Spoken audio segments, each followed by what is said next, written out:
والسلام على سيد المرسلين أما بعد فأعوذ بالله من الشيطان الرجيم بسم الله الرحمن الرحيم الصلاة والسلام عليك يا رسول الله وعلى آلك وأصحابك يا حبيب الله الصلاة والسلام عليك يا نبي الله وعلى آلك وأصحابك يا نور الله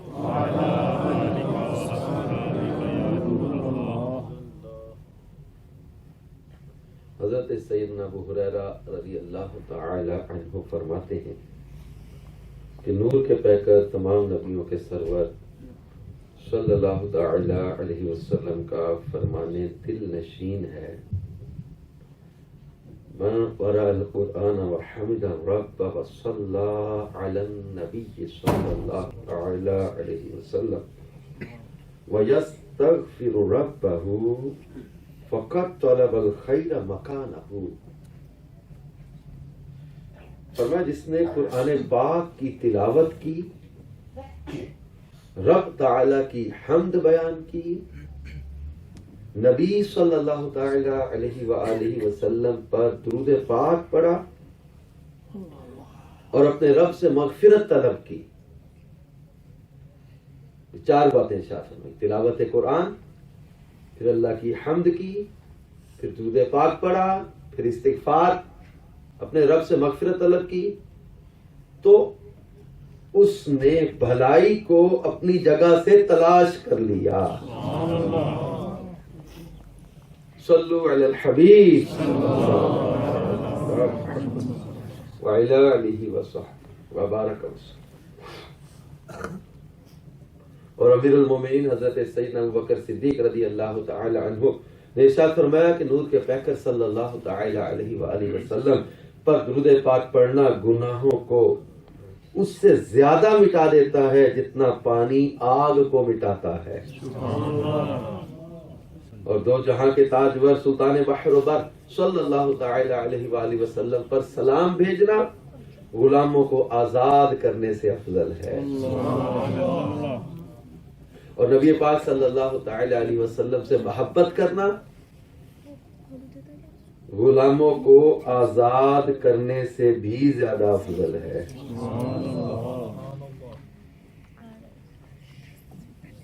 صلو علی الحبیب. جماعت اسلامی ہر نیک و جائز کام سے پہلے اچھی نیتوں والے مدنی انعام پر عمل کرتے ہوئے بیان سے پہلے بھی ہم کچھ اچھی نیتیں کیے لیتے ہیں، کیونکہ حدیث پاک میں ہے نیت المؤمن خیر من عملہ، مسلمان کی نیت اس کے عمل سے بہتر ہے. اور بغیر اچھی نیت کے کسی بھی عمل خیر کا ثواب نہیں ملتا. کوئی بھی اچھا کام ہم کریں لیکن اگر اس میں ثواب کی نیت نہ ہو، اچھی نیت نہ ہو، تو اس کا ثواب نہیں ملتا. لہذا جتنی اچھی نیتیں زیادہ ہوں گی اتنا ثواب زیادہ.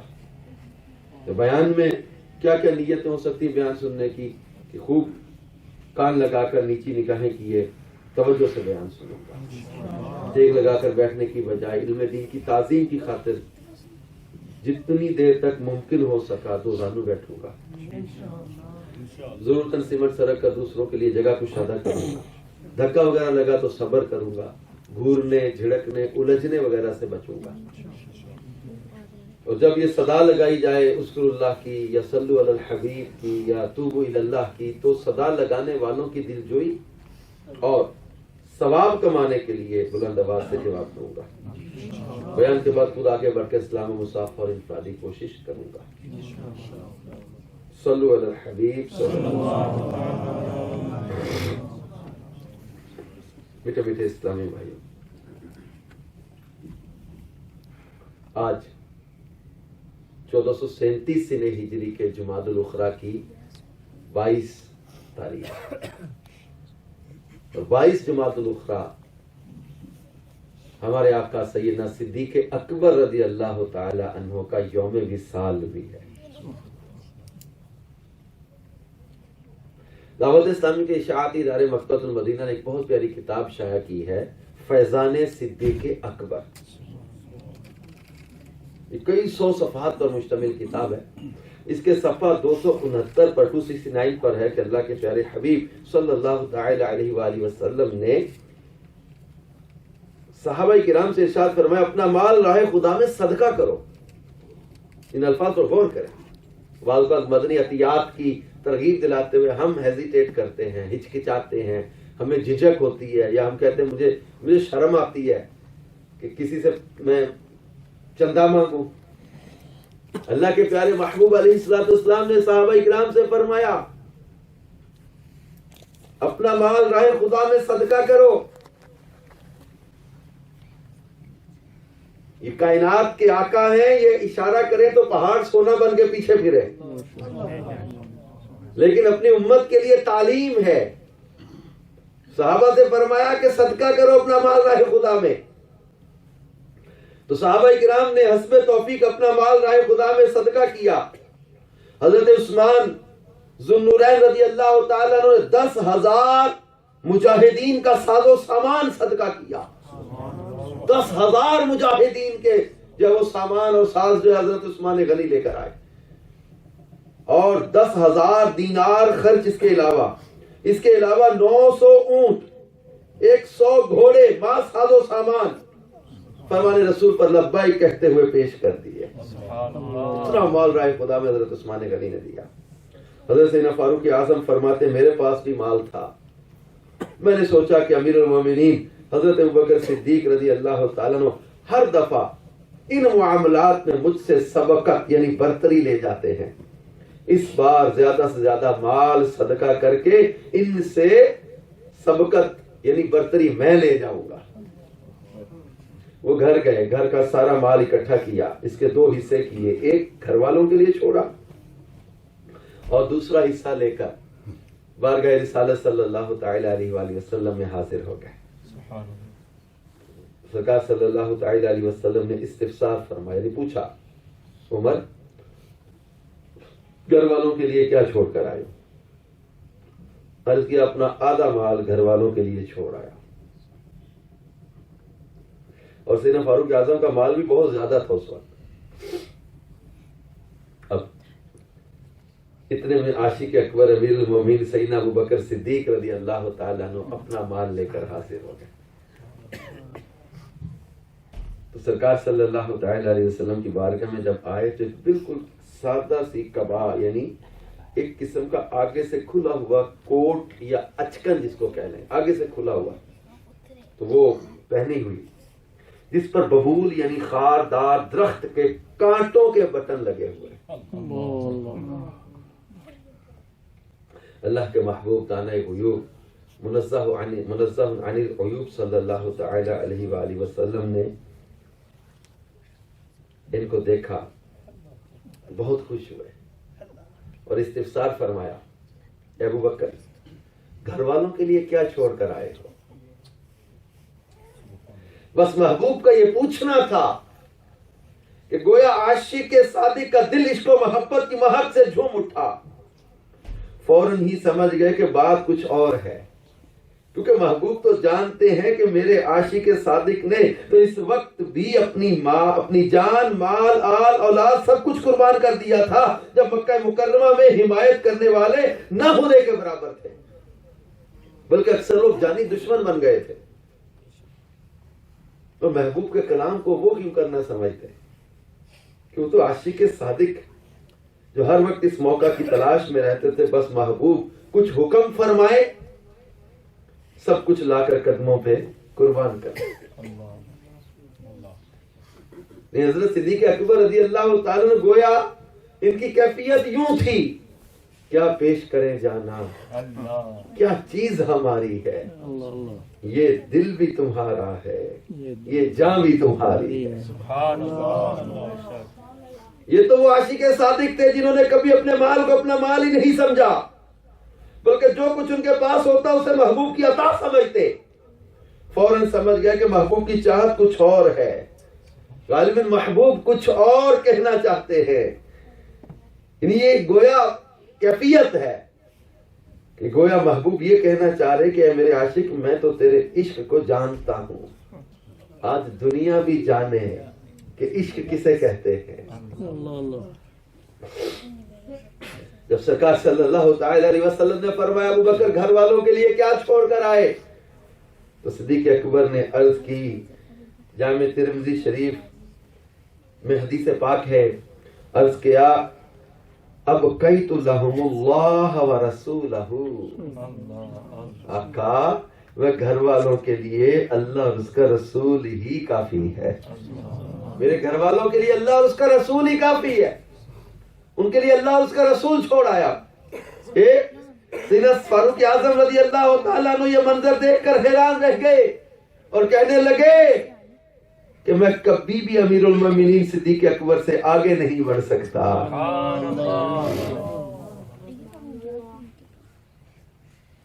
اللہ اللہ اللہ، یہ تھا محبوب سے محبت کا ایک انداز صدیق اکبر کا۔ تو سرکار مدینہ صلی اللہ تعالی علیہ وسلم نے ایک دن خوش ہو کے یہ فرمایا نا، ما نفعنی مال قط ما نفعنی مال ابی بکر، کہ مجھے ابو بکر کے مال سے زیادہ کسی کے مال نے فائدہ نہیں دیا، جتنا مال ابو بکر کا مجھے فائدہ دیتا ہے یا ابو بکر کے مال نے جو مجھے نفع دیا ہے، ایسا فائدہ کسی کے مال نے نہیں دیا۔ تو صدیق اکبر نے آگے سے کیا عرض کی، یہ سنن ابن ماجہ میں حدیث ہے، عرض کرنے لگے یا رسول اللہ صلی اللہ علیہ وسلم، میرے اور میرے مال کے مالک آپ ہی تو ہیں، آقا میرا مال بھی آپ کا، میں بھی آپ کا۔ آپ تو فرما رہے ہیں مجھے ابو بکر کے مال سے زیادہ کسی کے مال نے فائدہ نہیں دیا، اور یہ کہتے ہیں سونیا میں بھی آپ کا، میرے بھی مالک آپ ہیں، میرے مال کے بھی مالک آپ ہی ہیں۔ اور جب صدیق اکبر رضی اللہ تعالیٰ عنہ نے گھر کا سارا مال محبوب کے قدموں میں لا کر ڈھیر کر دیا اور عرض کیا بقیت لہم اللہ ورسولہ، گھر والوں کے لیے اللہ اس کا رسول ہی کافی ہے، تو اب جبریل امین حاضر ہوئے۔ جبریل امین بارگاہ رسالت میں جب حاضر ہوئے تو ویسا ہی لباس زیب تن کیے محبوب کی بارگاہ میں آئے جیسا صدیق اکبر نے لباس پہنا ہوا تھا۔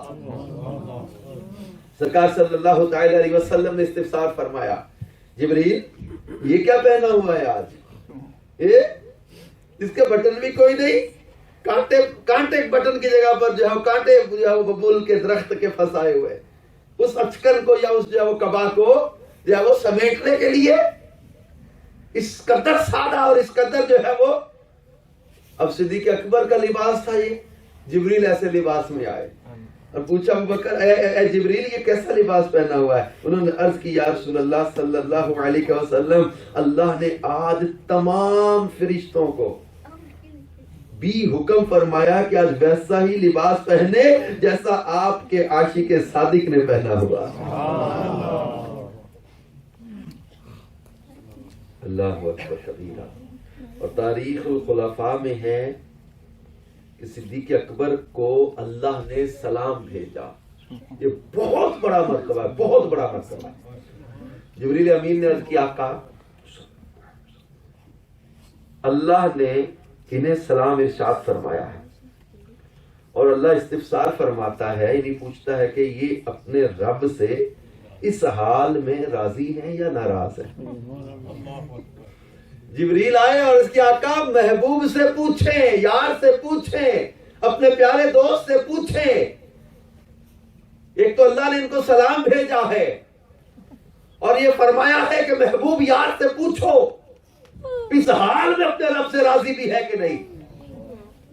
محبت رسول میں قربانیاں دینے والے کبھی گھاٹے میں نہیں رہتے، محبت رسول میں قربانیاں دینے والے، چاہے وہ مال کی قربانی ہو، چاہے وہ وقت کی قربانی ہو، چاہے وہ جان کی قربانی ہو، قربانی دینے والے کبھی خسارے میں نہیں رہتے۔ محبوب یار سے پوچھو یہ اپنے رب سے راضی بھی ہے کہ نہیں راضی۔ دنیا رب کی رضا کی طالب ہے اور رب محبوب کے یار کی مرضی پوچھ رہا ہے کہ محبوب یار سے پوچھو کہ اس حال میں اپنے رب سے راضی ہے یا ناراض۔ تو صدیق اکبر وجد میں آ گئے، اور حدیث روایت کے الفاظ ہیں جس کا مفہوم ہے کہ صحابہ کے مجمع میں یوں صدیق اکبر گھٹنوں کے بل اونچا ہوئے۔ راوی کہتے ہیں میں نے جب چہرہ دیکھا تو آنسوؤں سے داڑھی بھیگ چکی تھی اور رکت آری تھی. عرض کرنے لگے یا رسول اللہ صلی اللہ علیہ وسلم میں اپنے رب سے بھلا کیسے ناخوش ہو سکتا ہوں. کہنے لگے ابن ابی قحافہ یعنی ابو بکر میں یہ جرت کہ اپنے رب کا شکوہ کرے. 3 بار فرمایا کہ میں اپنے رب سے راضی ہوں, میں اپنے رب سے راضی ہوں, میں اپنے رب سے راضی ہوں. سبحان اللہ. یہ تھی ان کی کیفیت دلی کہ اپنے محبوب پر سب کچھ قربان کر کے پھر بھی پروانے کو چراغ تو بلبل کو پھول. بس پروانہ صرف چراغ کی تلاش میں ہے اور بلبل کو صرف پھول کی تلاش ہے. پروانے کو چراغ تو بلبل کو پھول بس, صدیق کے لیے خدا اور رسول بس. اور کچھ نہیں چاہیے, اللہ اس کے رسول چاہیے بس. اور پیکر عشق و وفا یار غار و یار مزار مصطفیٰ حضرت صدیق اکبر رضی اللہ تعالیٰ عنہ کا سینہ بے کینہ واقعی عشق مصطفیٰ کا گنجینہ تھا. سرکار مدینہ صلی اللہ تعالی علیہ وآلہ وسلم کے حکم کی بجاوری کرنے میں آپ ہمیشہ دیگر صحابہ کرام پر برتری لے جاتے تھے, اور یہ یقیناً پیارے آقا صلی اللہ تعالی علیہ وسلم کی خوشنودی حاصل کرنے کے لیے. اگر مگر کا سہارا نہیں لیتے تھے, اپنا سارا مال و متاع محبوب کے قدموں میں لا کر رکھ دیا کرتے. اور اللہ تعالیٰ نے اپنے پیارے محبوب کے سچے غلام کی اس ادا کو اتنا پسند فرمایا کہ فرشتوں کو اس دن ویسا ہی لباس پہننے کا حکم دیا جیسا صدیق اکبر نے پہنا ہوا.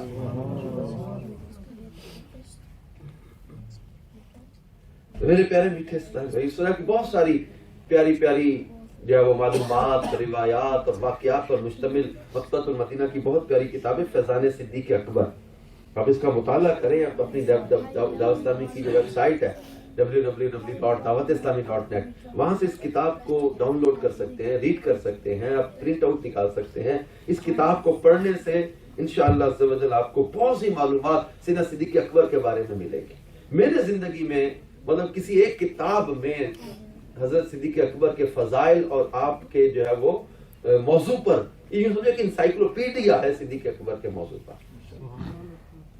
اور صدیق اکبر رضی اللہ تعالیٰ عنہ کا مختصر تعارف بیان کرتے ہوئے میرے شیخ طریقت امیر اہل سنت فرماتے خلیفہ اول جان نشین محبوب رب قدیر امیر المومنین حضرت سیدنا صدیق اکبر کا نام نامی اسم گرامی عبداللہ ہے. اور اس نیت سے بھی ہم آج ان کا ذکر کریں جو کہ آج ان کا عرس پاک ہے, یوم وصال ہے, یوم صدیق اکبر ہے. اور یہ بھی روایت ہے کہ عند ذکر صالحین تنزل الرحمہ, جہاں نیکوں کا ذکر ہوتا ہے وہاں رحمتوں کا نزول ہوتا ہے. اور آج ہمیں یہاں مل بیٹھ اپنے ہفتہ وار اجتماع میں یوم صدیق اکبر منانے کی سعادت مل رہی ہے. صدیق اکبر کا تعارف بیان کرتے میرے شیخ طریقت لکھتے ہیں کہ آپ کی کنیت ابو بکر اور صدیق و عتیق آپ کے القاب ہیں. صدیق کا معنی بہت زیادہ سچ بولنے والا. اب زمانہ جاہلیت ہی میں اس لقب سے ملقب ہو گئے تھے کیونکہ ہمیشہ ہی سچ بولتے تھے. اور عتیق کا معنی ہے آزاد. اللہ کے محبوب علیہ السلام نے ان سے فرمایا تھا انت عتیق اللہ من النار, ابو بکر تو نار دوزخ سے اللہ کا آزاد کرتا ہے. اس لیے آپ کا لقب عتیق ہوا.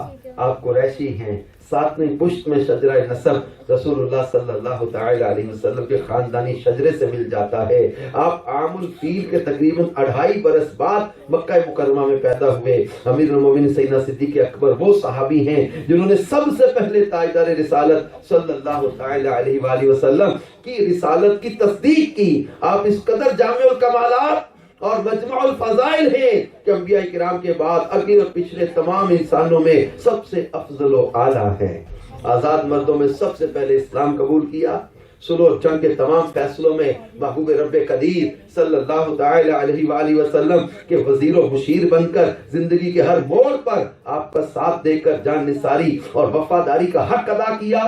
2 سال 3 ماہ مسند خلافت پر رونق افروز رہ کر 22 جمادی الاخری 13 ہجری پیر شریف کا دن گزار کر وفات پائی. امیر المومنین سیدنا فاروق اعظم رضی اللہ تعالیٰ عنہ نے جو ہے وہ نماز جنازہ پڑھائی اور روضہ منورہ میں حضور اقدس صلی اللہ تعالی علیہ وآلہ وسلم کے پہلو مقدس میں دفن ہوئے. قرآن پاک میں اللہ تبارک و تعالی نے سیدنا صدیق اکبر رضی اللہ تعالی عنہ کی شان و عظمت بیان کرتے ہوئے ارشاد فرمایا وَمَا لِأَحَدٍ عِنْدَهُ مِن نِعْمَةٍ تُجْزَىٰ إِلَّا ابْتِغَاءَ وَجْهِ رَبِّهِ الْأَعْلَىٰ وَلَسَوْفَ يَرْضَىٰ۔ ترجمہ کنز ایمان، اور کسی کا اس پر کچھ احسان نہیں جس کا بدلہ دیا جائے صرف اپنے رب کی رضا چاہتا جو سب سے بلند ہے اور بے شک قریب ہے کہ وہ راضی ہوگا۔ صدر الفاضل سید نعیم الدین مراد آبادی فرماتے ہیں کہ جب صدیق اکبر نے حضرت بلال کو بہت زیادہ قیمت پر خرید کر آزاد کیا تو کفار کو حیرت ہوئی۔ انہوں نے کہا ابو بکر نے ایسا کیوں کیا؟ شاید بلال کا ان پر کوئی احسان ہوگا جو انہوں نے اتنی بڑی قیمت دے کر خریدا اور آزاد کیا۔ اس پر یہ آیت نازل ہوئی اور فرما دیا گیا کہ ابو بکر کا یہ فعل محض اللہ کی رضا کے لیے ہے، کسی کے احسان کا بدلہ نہیں، اور نہ ان پر حضرت بلال کا کوئی احسان ہے۔ حضرت ابو بکر صدیق نے بہت سے غلاموں کو ان کے اسلام لانے کے اسم خرید کر آزاد کیا۔ جب بلال حبشی کو آزاد کرانے کے اللہ کے محبوب نے دیکھا نا کہ بلال حبشی کو بہت مارتے کفار، بہت تکلیفیں دیتے، خواہش کا اظہار کیا کہ بلال کو خرید کر آزاد کر دے۔ صدیق اکبر اپنا بہت قیمتی ایک غلام لے کے گئے اور بہت سا مال لے کے گئے، جا کے کہا امیہ سودا کر لے۔ اس نے کہا کیا؟ ہمیں یہ حبشی غلام مجھے دے دے، اس کے بدلے چل میرا یہ قیمتی غلام لے لے، اوپر جتنی قیمت مانگتا ہے وہ بھی لے لے۔ امیہ نے منہ مانگی قیمت لی، غلام بھی لیا، اس کے بدلے حضرت بلال کے بدلے غلام بھی لیا، قیمت بھی لی۔ جب حضرت بلال کو لے کر حضرت ابوبکر چلنے لگے نا، امیہ کہنے لگا ابوبکر تجھے تجارت بھول گئی ہے، میں نے تجھے ٹھگ لیا ہے، میں نے تجھ سے ایسا سودا کیا ہے جس میں تو جو ہے وہ ٹھگیا گیا ہے۔ ابوبکر تجھے تجارت بھول گئی کہ ابھی تو تجارت کرنی آئی ہے۔ امیہ کہنے لگا تو نے بڑے گھاٹے کا سودا کیا، اتنا قیمتی غلام دے کے حبشی غلام لے کے جا رہا ہے، اوپر اتنی قیمت بھی دے کے جا رہا ہے۔ صدیق اکبر کہنے لگے امیہ تو نے تو آج مانگی قیمت تھوڑی ہے، آج تو میں تیاری کر کے آیا تھا کہ اگر تو میری جان بھی مانگتا میں جان بیچ کے بلال کو آزاد کرا کے لے جاتا، کہ میرے محبوب کی خواہش ہے کہ بلال کو آزاد کروا دیا جائے۔ میں اپنے آپ کو بیچ کر بھی اگر جو بلال کو آزاد کرواتا تب بھی قیمت تھوڑی تھی کہ تو نے تو مانگا ہی تھوڑا ہے، میرے محبوب کی رضا ہے کہ میرے بلال کو آزاد کروا دیا جائے۔ اپنے محبوب کی خوشنودی کے حصول کے لیے سب نچھاور کرنے کے لیے تیار۔ اللہ نے قرآن پاک میں ان کے اس فعل کی تعریف فرمائی، اور پیارے آقا صلی اللہ تعالی علیہ وآلہ وسلم سے محبت ان کو ایسی تھی تو سرکار مدینہ صلی اللہ تعالی علیہ وسلم نے ایک دن ارشاد فرمایا ما لأحد عندنا ید الا وقد کافیناہ ما خلا ابا بکر فإن عندنا یدان یکافیہ اللہ بہا یوم القیامہ۔ فرمایا میں نے مجھ پر جس کسی کا کوئی احسان تھا میں نے اس کے احسان کا بدلہ چکا دیا، مگر ابو بکر کے احسانات اتنے ہیں کہ ان کا بدلہ تو اللہ تعالیٰ ہی قیامت کے دن عطا فرمائے گا۔ سرکار صلی اللہ تعالی علیہ وسلم نے فرمایا انت صاحبی علی الحوض و صاحبی فی الغار، ابو بکر تو میرا حوض کا بھی ساتھی ہے، میرا غار کا بھی ساتھی ہے۔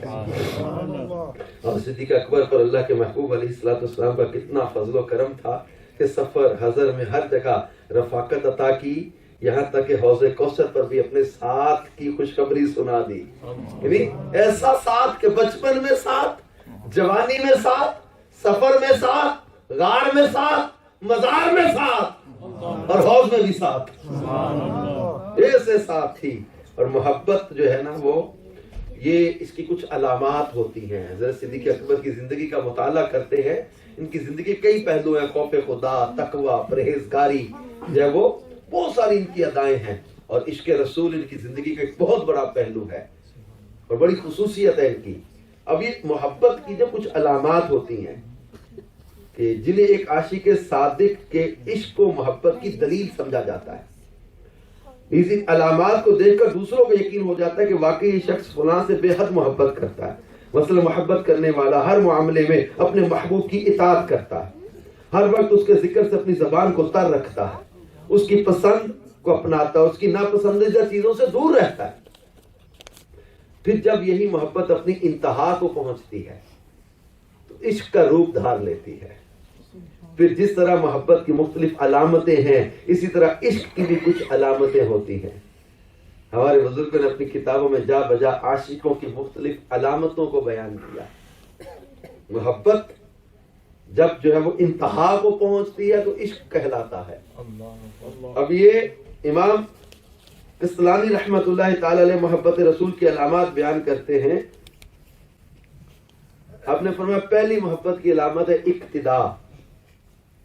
عشق رسول کی سب سے بڑی علامت ہے کہ آپ کی اقتداء اور پیروی، آپ کی سنت کو اپنانا، آپ کے راستے پر چلنا، آپ کی سیرت سے رہنمائی لینا اور آپ کی شریعت کی حدود پر قائم رہنا۔ یہ عشق کی پہلی علامت ہے کہ حدود ہے شریعت کی، ان پر قائم رہنا، گناہ سے بچنا۔ دوسری، شریعت پر راضی رہنا۔ حضور نبی کریم صلی اللہ تعالی علیہ وسلم سے عشق و محبت کا دعویٰ کرنے والا آپ کی شریعت پر راضی ہو، حتیٰ کہ اپنے نفس میں آپ کے فیصلے سے کوئی تنگی محسوس نہ کرے۔ اور تیسری علامت محبت کی بیان کی کہ آپ کے دین کی مدد کرنا۔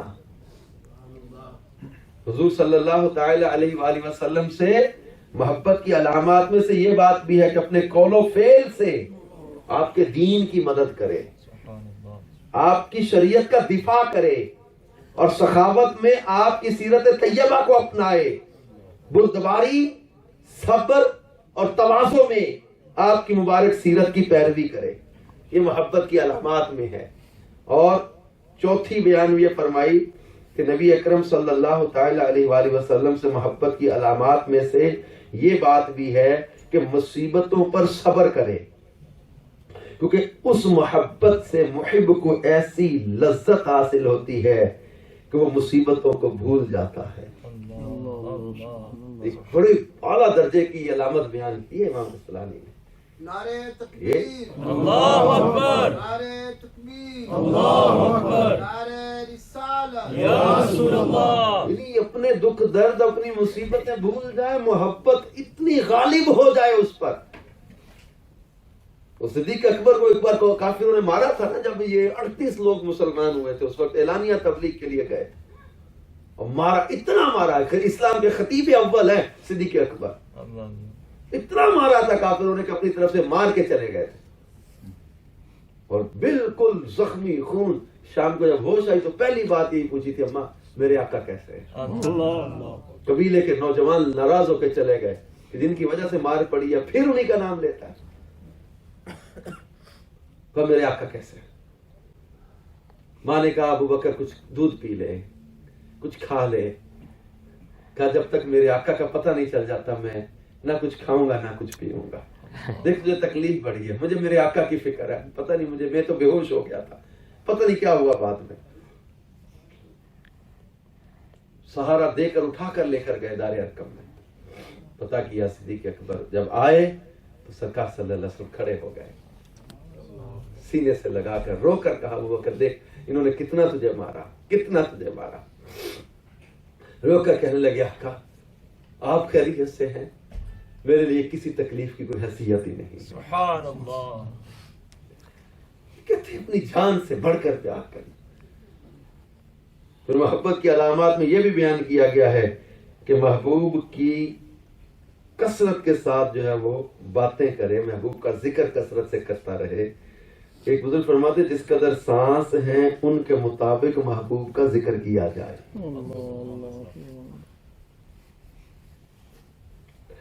ایک بزرگ فرماتے ہیں کہ محب کے لیے 3 علامات ہیں، کیا اس کا کلام محبوب کا ذکر ہو، خاموشی محبوب کی فکر ہو، اور اس کا عمل محبوب کی فرما برداری ہو۔ یہ ہے محب۔ اب باتیں تو محبت کی کریں، اطاعت غیروں کی کریں، دعویٰ تو مصطفیٰ صلی اللہ تعالی علیہ وسلم سے محبت کا کریں، حرام سے نظر بچائی نہیں جاتی، غیبت چغلی سے زبان روکی نہیں جاتی، بے حیائی سے اپنے آپ کو بچا نہیں پاتے. باتیں کرے تو دنیا داروں کی، تو سیاستدانوں کی، تو کھیلوں کی، تو فلموں کی، تو گانے باجے کی. کہ محب کی یا محبت کی علامتیں یہ ہیں کہ محبوب کا ذکر کرتا رہے، خاموشی میں محبوب کی فکر کرتا رہے، اور عمل میں محبوب کی اطاعت کرتا رہے. امام حسبی فرماتے ہیں محبت کرنے والوں کی علامت محبوب کا کثرت سے ذکر کرنا ہے کہ نہ وہ اسے ترک کرے، نہ اکتاہٹ اور تھکاوٹ محسوس کرے. جو شخص ان صفات سے متصف ہو جاتا ہے اللہ تعالیٰ اور اس کے رسول سے اس کی محبت کامل ہو جاتی ہے. جو ان میں سے بعض چیزوں کی مخالفت کرے اس کی محبت ناقص ہے، لیکن وہ محبت سے خارج نہیں. محبت ناقص ہے اس کی. مثلا جو باتیں ہم نے محبت کی علامتیں بیان کی ہیں، اقتدا کرنا، ذکر کرنا، ان سے جو ہے وہ مصائب پر صبر کرنا، ان کے دین کی مدد کرنا. اب یہ محبت کی جو علامات بیان کی ہیں، وہ آگیا کہ ان میں سے اگر کسی میں کمی ہے تو یہ محبت سے خارج نہیں ہے. اس کی محبت یہ کریں گے کہ کامل نہیں ہے، یہ کامل محب بنے، ان اداؤں کو اپنائے. ایک شخص جس کو شراب پینے کی سزا دی گئی تو بعض نے اس پر لعنت کی اور کہا یہ بار بار سزا کے لیے لایا جاتا ہے. تو سرکار صلی اللہ تعالی علیہ وسلم نے یہ باتیں سنی تو فرمایا اس پر لعنت نہ بھیجو، یہ شخص اللہ تعالیٰ اور اس کے رسول سے محبت کرتا ہے، پر لعنت نہ کرو اس پر. صحابہ نے کہا بار بار لعنت دیا، وہ لایا جاتا ہے، لعنت ہو اس پر، بار بار شراب کی سزا میں لایا جاتا ہے، وہ اس پر لعنت نہ کرو. یہ اللہ رسول سے محبت کرتا ہے. یعنی باوجود گناہ صادر ہونے کے اللہ کے محبوب نے بتا دیا کہ یہ شخص اللہ اور اس کے رسول سے محبت کرتا ہے. اور سیدنا صدیق اکبر کے بارے میں حدیث میں مشہور ہے کہ یہ کہتے تھے آقا میری زندگی کی 3 خواہشیں ہیں. ایک کہ میں محبوب کو دیکھتا رہوں، اور یہ کہتے تھے کہ میری یہ 3 خواہشیں پوری ہوئیں کہ آپ کو سفر و حضر میں رفاقت حبیب نصیب ہوئی،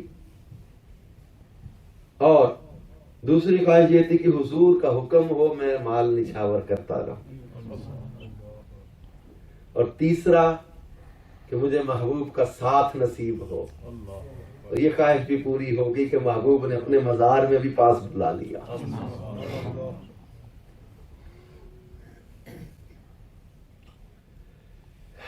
میرے پیارے میٹھے اسلامی بھائیوں، اللہ تبارک و تعالی نے ہمیں اس پرفتن دور میں دعوت اسلامی کا مدنی ماحول کی برکت سے ہمیں گناہوں سے بچنے اور نیکیاں کرنے کی سوچ ملتی ہے. آج صدیق اکبر کا عشق رسول ہم نے سنا، ان کی محبت کی باتیں سنی، ان کا جان مال تن من دھن سے محبوب پر فدا ہونے کا انداز سنا. بلکہ آپ کے بیٹے عبد الرحمن بن ابی بکر نے ایک موقع پر کہا تھا، یہ بعد میں مسلمان ہوئے تھے، جنگ بدر میں کافروں کے ساتھ آئے تھے. انہوں نے کہا ابا جان آپ میری تلوار کی زد میں کئی بار آئے، میرے نشانے پر آ گئے. میں نے کہا میرا باپ ہے، میں چھوڑ کے نکل گیا. فرمایا عبد الرحمن وہ تم تھے جو نشانہ چھوڑ کے چلے گئے، واللہ العظیم اگر تم میرے نشانے پر آ جاتے میں یہ نہ دیکھتا میرا بیٹا ہے، میں یہ دیکھتا میرے نبی سے لڑنے آیا ہے. اپنی اولاد سے بڑھ کر پیار، اپنی جان سے بڑھ کر پیار، اپنے مال سے بڑھ کر پیار اپنے آقا سے کر کے دکھایا. ہم کہتے ہیں کہ جان کیا ہے اگر ہو کروڑوں، تیرے نام پر سب کو وارہ کروں میں. انہوں نے عملی طور پہ کر کے دکھایا. غار ثور میں سانپ ڈس رہا ہے، جسم میں زہر چڑھ گیا، درد کی شدت سے آپ کے چہرے کی رنگت بدل گئی، کہتے نیلا پڑ گیا جسم. ایک کتاب میں نے پڑھا تھا زہر پورا اثر کر گیا تھا، بالکل شدت درد سے آنکھوں سے آنسو بہ رہے تھے، اور جسم سے جو وہ بالکل جسم کی رنگت بدل گئی تھی، زہر خون میں گردش کر گیا تھا، جان قربان کر گئے تھے. یہ تو محبوب کا معجزہ تھا، اپنے لعاب دہن لگا کے زہر کھینچ لیا. اعلیٰ حضرت فرماتے وہ تو کر چکے جو کرنی بشر کی تھی، وہ تو جان نچھاور کر چکے تھے. تو یہ محبوب کریم صلی اللہ تعالی علیہ وآلہ وسلم سے ان کی محبت کا ایک انداز ہے کہ اپنی جان سے بڑھ کر، اپنے مال سے بڑھ کر، اپنی اولاد سے بڑھ کر ہر شے سے بڑھ کر سرکار صلی اللہ تعالی علیہ وسلم سے پیار کر کے ہمیں دکھایا. اور آج ہم سے اپنی خواہشیں قربان نہیں ہوتی. گناہ کرنے کو دل کیا کر گئے, برائی کرنے کو دل کیا کر گئے, اپنی آنکھوں کو حرام سے بچاتے نہیں, اپنی زبان کو غلط باتوں سے بچاتے نہیں, اپنے آپ کو برائی سے بچاتے نہیں, جو دل آتا کر جاتے. یہ محبت کیسی ہماری؟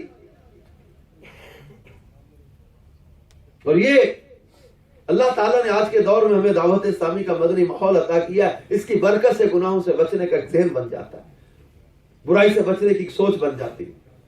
یہ اچھے ماحول کی برکت سے ہم گناہوں سے بچے رہیں.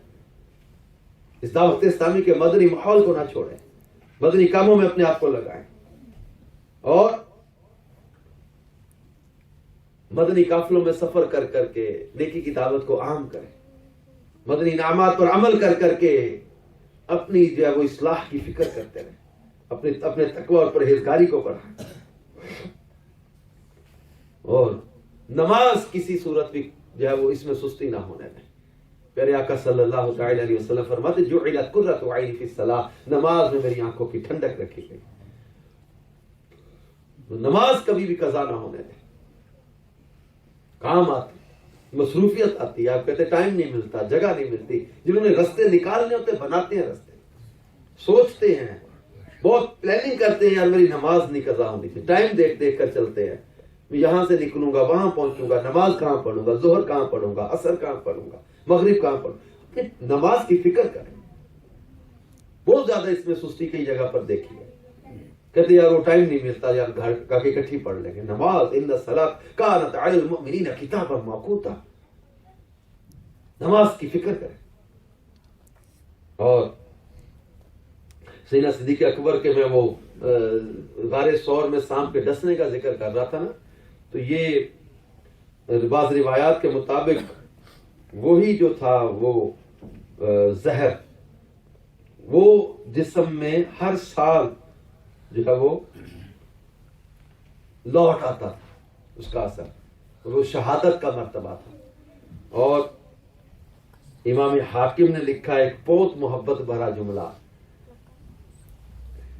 کہ جب سرکار مدینہ صلی اللہ تعالی وسلم کا وصال ظاہری ہوا, اس کے بعد صدیق اکبر پر ایسا جو ہے وہ محبوب کی جدائی کا, بچھڑ جانے کا ایک ایسا جو ہے وہ کیفیت طاری ہوئی کہ سیدنا عبداللہ ابن عمر فرماتے ہیں حضرت صدیق اکبر کی وفات کا سبب حقیقی نبی پاک صلی اللہ تعالی علیہ وسلم کا وصال ظاہری تھا. کہ حضور علیہ السلام کے وصال ظاہری کے بعد سے آپ کا بدن مسلسل گھلنے لگا اور بالآخر آپ بھی دنیا سے تشریف لے گئے. مر ہی جاؤں میں اگر اس در سے جاؤں 2 قدم, کیا بچے بیمار غم قربے مسیحا چھوڑ کر. اور وہ میاں محمد بخش صاحب رحمۃ اللہ تعالی کیا کہتے ہیں, جے لکھ زہد عبادت کریے اور بن عشقوں کس کاری, بغیر عشق کے عبادت کسی کام کی نہیں. محبت رسول کے بغیر جو سمجھتے ہیں نا کہ عبادت ہماری کام آ جائے گی, نہ کہ جے لکھ زہد عبادت کریے بن عشقوں کس کاری, جان جان عشق نہ ساڑے تینوں تاں نبھے نہ یاری. اور پیر وارث شاہ کہتے ہیں ہمارے شیخ پورا کے, کہتے کہ جڑیالہ شیر کا کہتے کہ این عشق جنہاں نوں لگ جاندا تے او سک جاندے وانگ کانے آندے, کچھ سک جاندے کچھ مک جاندے نال خلقت دے تانے آندے, کسے عشق دا نام بدنام کیتا تے کچھ سڑ گئے نے وانگ پروانے آندے. وارث شاہ عشق دے قیدی نہیں چھٹ دے, قیدی چھٹ جاندے جیل خانے آندے. عشق کا محبوب کی محبت میں مطلب گھل جانا, فنا ہو جانا. ہم دعوے اور نعرے اور باتیں تو کر لیتے ہیں, لیکن عملی طور پر میرے پیارے بیٹھے تو عملی طور پر ہم سے نہ نیکی کی دعوت کا کام ہو, نہ تبلیغ قرآن و سنت کی خدمت کے لیے کوشش کر سکے. ہم نے محبت کی علامتیں جو امام کسلانی نے بیان کی ہیں ان کا بھی غور کیا. دین کی مدد کرنا, اقتداء کرنا, محبوب کا ذکر کثرت سے کرتے رہنا, یہ ہمارے درس و بیان, یہ سلسلے, یہ محبوب کی باتیں ہی تو ہیں. یہ سنتیں آداب محبوب کی باتیں ہی تو ہیں. ان کی اداؤں، ان کی شریعت، ان کے دین، ان کی جو ہے وہ ترویج و اشاعت دین کی، ایک ساری خدمت دین کا کام ہی تو ہے۔ آئیے اپنے آپ کو ان نیکی کی دعوت کے کاموں میں ہم پیش کریں، اپنے آپ کو ان مدنی کاموں میں لگائیں۔ اور سیدنا صدیق اکبر ابتدا میں کیسے تھے، اب اس کا اندازہ اس بات سے آپ لگائیں کہ جب جو ہے وہ ان کی خواہش تھی کہ وصال کا دن وہی مجھے ملے جس دن محبوب کا وصال ہوا، ساری زندگی اتباع میں گزری تو بوقت وصال بھی یہی خواہش تھی کہ اقتدا ہو جائے۔ جس دن آپ کے وصال کا دن تھا نا، بی بی عائشہ صدیقہ ہماری امی جان، مومنین کی ماں سید عائشہ صدیقہ کہتی ہیں میرے ابا جان نے، سیدنا صدیق اکبر نے وصال کے وقت قریب آیا تو فرمانے لگے عائشہ اللہ کے محبوب کا وصال کس روز ہوا تھا؟ میں نے کہا پیر کے روز۔ پھر فرمایا آج کون سا دن ہے؟ میں نے کہا ابا جی آج پیر کا دن ہے۔ فرمایا میری خواہش ہے، میں چاہتا ہوں کہ آج رات تک دنیا سے رخصت ہو جاؤں، یعنی پیر کا دن مجھے مل جائے، محبوب کی اس ادا میں بھی ادا ہو جائے۔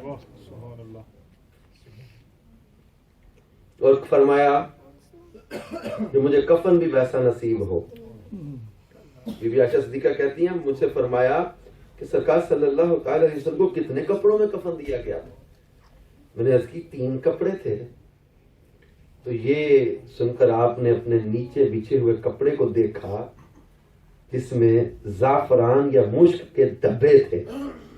آپ نے فرمایا اسے کفن میں رکھ لینا اور 2 کپڑے مزید شامل کر لینا، ہر معاملے میں محبوب کی ادا ہو جائے۔ زندگی جنہوں نے محبت رسول میں گزاری ہو۔ اب آخری وقت جب آیا تو حضرت علی مرتضیٰ کو وصیت کی، فرمایا علی جب میرا انتقال ہو جائے تو مجھے بھی اسی برتن سے غسل دینا جس برتن سے اللہ کے محبوب کو غسل دیا گیا۔ پھر مجھے کفن دے کر حضور کی قبر انور کی جانب لے جانا، کیونکہ علی تم لحد میں اترے تھے آقا کریم کی لحد انور میں، تو میری لحد میں بھی آپ ہی اترنا علی۔ پھر میرے جنازے کو وہاں لے جانا محبوب کے پاس، اور جا کر اجازت طلب کرنا، اور اجازت کا طریقہ بھی بتایا کہ جا کر کہنا السلام علیکہ یا رسول اللہ ھذا ابو بکر یستأذن، یعنی آقا یہ ابو بکر ہے اجازت مانگ رہا ہے۔ حضرت علی فرماتے ہیں جب غسل کفن کے معاملات سے فارغ ہوئے تو آپ کی وصیت کے مطابق روضہ محبوب کے دروازے پر میں حاضر ہوا اور جا کر سلام عرض کیا، اور سلام عرض کر کے عرض کی آقا ابو بکر آپ سے اجازت کے طالب ہے، یہ آپ کا دوست ابو بکر حاضر ہے، آقا اجازت دیں تو آپ کے پہلو میں دفن کر دیں، ورنہ اٹھا کے جنت البقیع میں لے جائیں۔ حضرت علی مرتضیٰ شیر خدا فرماتے ہیں جیسے ہی میرے الفاظ مکمل ہوئے، میں نے 21 سے زائد کتابوں میں حدیث پڑھی ہے میرے پیارے میٹھے اسلامی بھائیوں۔ مولا مشکل کشا فرماتے ہیں جب میں نے سلام عرض کر کے عرض کیا آقا آپ کا دوست ابو بکر حاضر ہے، تو پیارے آقا صلی اللہ تعالی علیہ وسلم کے روضہ طہر کا جو دروازہ تھا وہ دروازہ خود ہی کھلا، اندر سے آواز آئی ادخلوا الحبیب الی الحبیب، محبوب کو محبوب کے پاس پہنچا دو، دوست کو دوست سے ملا دو، اور آپ کو پھر پیارے آقا صلی اللہ تعالی علیہ وسلم کے پہلو مبارک میں دفن کیا گیا۔ سبحان اللہ۔ اور یہ صحابہ کرام کا عمل، یہ صدیق اکبر کی وصیت، علی مرتضیٰ کا اجازت مانگنا، یہ ہمیں بتا رہی ہے کہ صحابہ کرام کا عقیدہ کیا تھا حیات النبی کے بارے میں، کس سے اجازت مانگ رہے ہیں؟ حضرت صدیق اکبر وصیت کر رہے ہیں، مولا مشکل کشا اجازت مانگ رہے ہیں محبوب سے جا کر۔ صحابہ کا عقیدہ تھا کہ تو زندہ ہے واللہ، تو زندہ ہے واللہ، میرے آقا زندہ ہے، کبھی تو اجازت مانگی جا رہی ہے، سبحان اللہ۔ کبھی تو محبوب اندر بلا رہا ہے ادخلوا الحبیب الی الحبیب، ارے دوست کو دوست کے پاس پہنچا دو نا. تو پھر یہ کہ صدیق اکبر کو وہ مقام بھی ملا. شان صدیق فاروق دا کی دساں جنہاں دا اللہ نے اچائے کیتا نشان. سبز گنبد دے اندر جیڑی بچدی سی تھاں مدنی آقا دے یاراں دے کم آ گئے. اب یاد ہوگا میں نے شروع میں ایک جملہ بولا تھا کہ محبت رسول میں قربانیاں دینے والے کبھی گھاٹے میں نہیں رہتے, کبھی خسارے میں نہیں رہتے. یاد آئیے آج ہم سب نیت کریں کہ انشاءاللہ عز و جل ہم بھی زندگی نبی کریم صلی اللہ تعالی علیہ وسلم کی محبت میں بسر کریں انشاءاللہ عز و جل. اور خالی نعرے لگانے والے غلام نہیں بنیں گے, انشاءاللہ عمل کرنے والے غلام بنیں گے, انشاءاللہ سنتوں پر عمل کریں گے, نیکی کی دعوت کی دھوم مچائیں گے, اپنے معاشرے کو انشاءاللہ سنتوں کا گہوارہ بنائیں گے انشاءاللہ. سچا عشق رسول. یہ اس کے بارے میں کیا خوبصورت باتیں ہمارے علماء بیان کرتے ہیں کہ سچا عشق رسول وہ ہے جو آقا کو اپنے جان و مالک کا مالک جانے. صدیق اکبر نے کہا نا آقا میرے اور میرے مال کے مالک آپ ہی تو ہیں. سچا عشق رسول وہ ہے جو اپنے جان اور مال کا مالک محبوب کو جانے. سچا عشق رسول وہ ہے جو آپ کی سنت کو اپناتا ہو. سچا عشق رسول وہ ہے جو داڑھی بڑھاتا ہو, امامہ سجاتا ہو, زلفیں رکھتا ہو, سوتے وقت سرما لگاتا ہو, چٹائی پر سوتا ہو, مسواک استعمال کرتا ہو, موقع کی مناسبت سے سنت کی نیت سے مسکراتا ہو. سبحان اللہ. سچا عشق رسول وہ ہے جو آپ کی شریعت پر راضی ہو. سچا عشق رسول وہ ہے جو آپ کے کردار و گفتار سے دین اسلام کی مدد کرے. سچا عشق رسول وہ ہے جو غصے کے وقت اپنے آپ کو قابو میں رکھے. سچا عشق رسول وہ ہے جو آپ کی شریعت کا دفاع کرے, سخاوت میں آپ کی سیرت طیبہ کو اپنائے, ماں باپ, بہن بھائی, اولاد, عزیز رشتہ داروں پر مال خرچ کرے, اپنے مال کو دین کی مدد کے لیے استعمال کرے. سچا عشق رسول وہ ہے جو صبر کرنے والا ہے. سچا عشق رسول وہ ہے جو عاجزی اختیار کرے. سچا عشق رسول وہ ہے جو مسائل پر صبر کرے. سچا عشق رسول وہ ہے جو بکثرت ذکر رسول کرے. سچا عشق رسول وہ ہے کہ جب ذکر مصطفیٰ ہو تو تعظیم بجا لائے, جب محبوب کا نام سنے سن کر انگوٹھے چومے, درود پڑھے. سچا عشق رسول وہ ہے جو کہ جس کو آپ کی ملاقات اور زیارت کا بہت زیادہ شوق ہو. سچا عشق رسول وہ ہے جو قرآن پاک سے محبت کرے. سچا عشق رسول وہ ہے جو آپ کی سنت پر عمل کرتا ہوا محبوب کی اداؤں کو اپناتا رہے. سبحان اللہ. بے شک تو یہ سچے عشق رسول کے علامات کچھ حد ہم نے سیدنا صدیق اکبر کی زندگی کے جو ہے وہ ان واقعات سے حاصل کی. تو اللہ تعالیٰ ہمیں بھی ان کا فیضان عطا فرمائے. تو حدیث پاک کا مفہوم ہے کہ جس نے میری سنت سے محبت کی اس نے مجھ سے محبت کی, اور جس نے مجھ سے محبت کی ومن احبنی, فرمایا جس نے مجھ سے محبت کی. یہ دنیا کی محبتوں میں خسارے ہو جاتے ہیں, دھوکے ہو جاتے ہیں, فراڈ ہو جاتے ہیں, بے وفائی ہو جاتی ہے. ہم اولاد سے محبت کرتے ہیں, اولاد نافرمان نکل جاتی ہے. اب دوست سے محبت کرتے ہیں, دوست بے وفائی کر جاتا ہے. ہم مال سے محبت کرتے ہیں, مال میں دھوکا ہو جاتا ہے, گھاٹا ہو جاتا ہے. ہم دنیا سے محبت کرتے ہیں, دنیا منہ موڑ لیتی ہے, دنیا چھوڑ دیتی ہے. یہ دنیا کی محبتیں روگ لگاتی ہیں, اور رب کعبہ کی قسم مدینے والے کی محبت روگ مٹاتی ہے. دنیا کی محبت برباد کر دیتی ہے.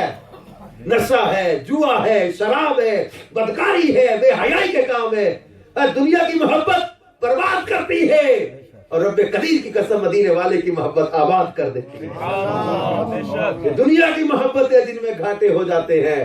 فرمایا من احبنی کان معی فی الجنہ, جس نے میری سنت سے محبت کی اس نے مجھ سے محبت کی, اور جس نے مجھ سے محبت کی وہ جنت میں بھی میرے ساتھ ہوگا. تو آئیے میرے پیارے اسلام بھائی, بیان کو اختتام کی طرف لاتے ہوئے کچھ محبوب کی جو وہ اداؤں میں سے ایک ادا, بات چیت کرنے کے کچھ سنتیں اور آداب کا تذکرہ کرنے کی سعادت حاصل کرتے ہیں. پہلے حدیث پاک سنیے. فرمایا جو چپ رہا اس نے نجات پائی. اور دوسری بات حدیث ہے یہ بھی, فرمایا ہر اس شخص پر جنت کا داخلہ حرام ہے کہ جو بے حیائی کی بات کہتا ہے. یہ بے حیائی کی باتیں, فلموں کی باتیں, یہ گندے لطیفے, یہ گندے اشعار, یہ گندی فلموں کی سٹوریاں, یہ بے حیائی کی باتیں, اس شخص پر جنت کا داخلہ حرام ہے. جو بے حیائی کی بات کہتا ہے تو اب مسکرا کر خندہ پیشانی سے بات چیت کرنے کی عادت بنائیں. مسلمانوں کی دلجوئی کی نیت سے چھوٹوں کے ساتھ مشفقانہ اور بڑوں کے ساتھ مؤدبانہ لہجہ رکھیے. چھوٹوں کے ساتھ پیار شفقت والا اور بڑوں کے ساتھ ادب والا لہجہ رکھیں. انشاءاللہ ثواب کمانے کے ساتھ ساتھ دونوں کے نزدیک آپ معزز رہیں گے. چلا چلا کر جو بات کرتے ہیں جیسے آج کل دوست بے تکلفی میں کرتے ہیں, یہ جو ہے وہ سنت نہیں. چاہے ایک دن کا بچہ ہو, اچھی اچھی نیتوں کے ساتھ اس سے بھی آپ جناب سے گفتگو کی عادت بنائیے. آپ کے اخلاق بھی اچھے ہوں گے اور بچہ بھی اخلاق اچھا سیکھے گا, سبحان اللہ, ادب سیکھے گا. تو بات چیت کرتے وقت انگلیوں کے ذریعے بدن کا میل چھڑانا, دوسروں کے سامنے بار بار ناک کان میں انگلی ڈالنا یا تھوکتے رہنا, یہ اچھی بات نہیں. اس سے دوسروں کو گھن آتی ہے. اس طرح کی جو ہے وہ مختلف سنتیں اور آداب سیکھنے کے لیے بہار شریعت حصہ 16 اور سنت اور آداب یہ کتاب مکتبۃ المدینہ سے حاصل کرے تو بہت سی سنتیں اور آداب بیان کیے گئے. اور سنتوں کی تربیت کا ایک بہترین ذریعہ دعوت اسلامی کے مدنی قافلوں میں سفر کرنا بھی ہے. تو راہ خدا میں سفر بھی کریں, علم حاصل کرو, جہل زائل کرو, پاؤ گے راحتیں قافلے میں چلو.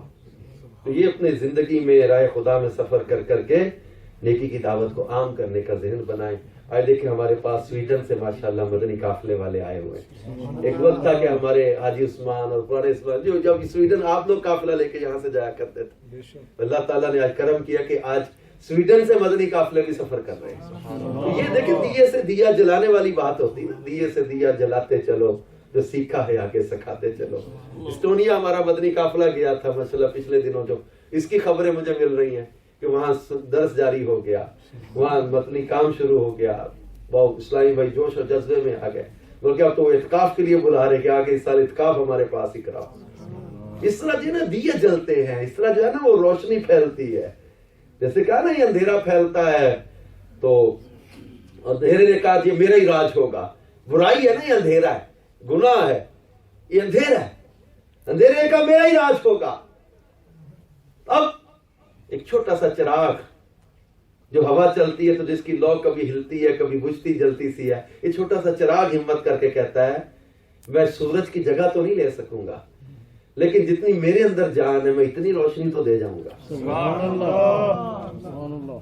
میرے شیخ طریقت فرماتے ہیں اس طرح کے چراغ 10 12 15 20 30 40 اگر کسی علاقے میں چھوٹے چھوٹے چراغ بھی جل پڑے نا تو پھر بھی علاقہ جگمگ جگمگ کرنے لگے. تو یہی چراغ جلیں گے تو روشنی ہوگی. ہمت کر کے جو ہے وہ نیکی کی دعوت کا چراغ لے کر ہم بھی آگے بڑھیں, مدنی قافلوں میں سفر کریں. اللہ تعالیٰ ہم سب کو مدنی قافلوں کا ذوق, لگن اور شوق عطا کرے تاکہ خوب خوب نئے نئے علاقوں میں بھی نیکی کی دعوت کی دھوم مچے, سنتیں عام ہوں, یہ برائی کا اندھیرا ختم ہو, محبوب کی سنت کا نور چمکے, محبوب کی محبت کی چمک سے دنیا میں جو ہے وہ ہر طرف اجالا ہو, جگمگ جگمگ ہو, سنت رسول کی خوشبوؤں سے علاقے مہک اٹھے. اللہ تعالیٰ میں عمل کا جو ہے جذبہ عطا فرمائے. ہمارے ناروے میں بھی اللہ تعالیٰ سنتوں کی بہار عطا فرمائے. دعوت اسلامی کا ہفتہ وار اجتماع میں پڑھے جانے والے درود پاک, ان میں سے ایک درود پاک جو ہم پڑھتے ہیں حضرت انس رضی اللہ تعالیٰ سے روایت ہے, تاجدار مدینہ صلی اللہ تعالی علیہ وسلم نے فرمایا جو شخص درود پاک پڑھے گا, کھڑا تھا تو بیٹھنے سے پہلے اور بیٹھا تھا تو کھڑے ہونے سے پہلے اس کے گناہ معاف کر دیے جائیں گے. اللہم صلی علی سیدنا و مولانا محمد وعلی آلہ وسلم. اس درود کو ایک بار پڑھنے سے 70 رحمت کے دروازے کھول دیے جاتے ہیں. صلی اللہ علی محمد. حضرت احمد صاوی بعض بزرگوں سے نقل کرتے ہیں اس درود پاک کو ایک بار پڑھنے سے 6 لاکھ درود پڑھنے کا ثواب حاصل ہوتا ہے. اللہم صلی علی محمد عدد ما فی علم اللہ صلاة دائمۃ بدوام ملک اللہ. ایک دن ایک شخص آیا تو حضور انور صلی اللہ تعالی علیہ وسلم نے اسے اپنے اور صدیق اکبر کے درمیان بٹھا دیا. یعنی یہ بہت قرب تھا محبوب کا صدیق اکبر کو کہ سرکار صلی اللہ علیہ وسلم کے ساتھ پاس یہی بیٹھتے تھے. ایک دن ایک آدمی آیا تو اس کو آپ نے اپنے اور صدیق اکبر کے بیچ بٹھا دیا. صحابہ کو بڑی تعجب ہوا, یہ کون سی مرتبہ ہے جسے اتنا قرب عطا کیا. جب وہ چلا گیا تو پوچھا آقا یہ کون تھا؟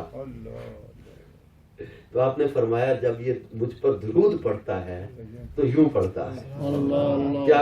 اللہم صلی علی محمد کما تحب وترضى لا. درود شفاعت شافع امم صلی اللہ تعالی علیہ وسلم کا فرمان معظم ہے. جو شخص یوں درود پاک پڑھے اس کے لیے میری شفاعت واجب ہو جاتی ہے.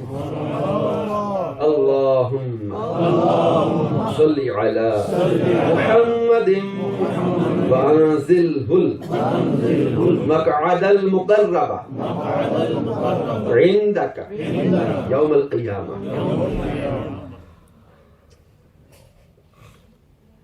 حضرت عبداللہ ابن عباس سے روایت ہے کہ سرکار مدینہ صلی اللہ تعالی علیہ وسلم فرمایا اس کے پڑھنے والے کے لیے 70 فرشتے 1000 دن تک نیکیاں لکھتے ہیں. 70 فرشتے 1000 دن تک نیکیاں لکھتے ہیں. ایک بار اس کو پڑھتا ہے کیا؟ جزا اللہ عنا محمدا ما هو اہلہ. فرمان مصطفیٰ صلی اللہ تعالی علیہ وآلہ وسلم جس نے اس دعا کو 3 مرتبہ پڑھا تو گویا اس نے شب قدر حاصل کر لی. لا الہ الا اللہ الحلیم الکریم سبحان اللہ رب السماوات السبع ورب العرش العظیم. لا الہ الا اللہ الحلیم الکریم سبحان اللہ رب السماوات السبع ورب العرش العظیم. لا الہ الا اللہ الحلیم الکریم سبحان اللہ رب السماوات السبع ورب العرش العظیم. صلوا علی الحبیب.